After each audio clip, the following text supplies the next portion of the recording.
on October the 15th last year amongst the show of Fruit State Fours, and then this last week we've seen another 3 people arrested by the police, kind of continuation of that state repression of activists of Tuhoe, of Tino Rangatiratanga activists. And so we're here today to protest those arrests, to call for the immediate drop of all the charges faced by all of the Urewera 19. Okay, Francie. Yeah, as Francie said, my name's Moana Cole. I am a barrister here in Christchurch, and I'm also a member of the Catholic worker community. I can't really offer too much comment on the latest raids because not too much information has come out yet, but they certainly open up the old sores of these October 15th raids. So these terror raids, anti-terror raids, are not unusual in the Western world at the moment. My friend and one-time co-defendant, Kieran O'Reilly, who is a proponent of non-violent resistance, he's an Australian living in Ireland at the moment, has been detained by the Irish Garda, the British anti-terrorist detectives, the Irish Special Branch, and has been accused of being a terrorist because he disarmed a US military airplane at Shannon Airport.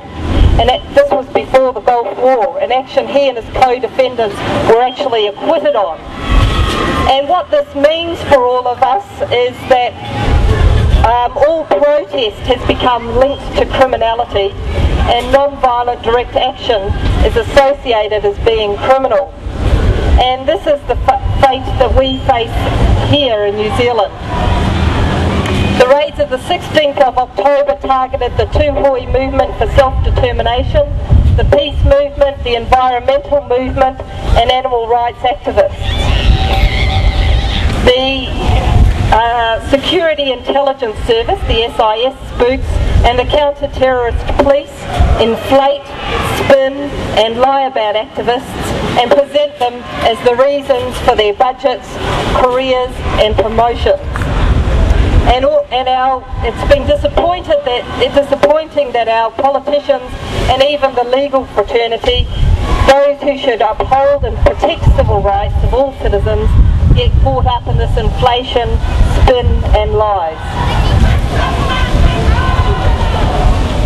And this is where the war on terror has brought us in New Zealand as a nation. And I think it's very important at these times in our history, where we might have to pay up if we speak out, that it's imperative to speak out. For the war on terror to continue, all that is required of us in the Western world is our silence. And we cannot be silent about the mass slaughter in Iraq, the desecration of our environment, the cruel way we farm our animals, and an Indigenous people's cries for self-determination. We may not always agree, but we must recognise and value the history of protest and non-violent action that has its place in securing change for the better in New Zealand.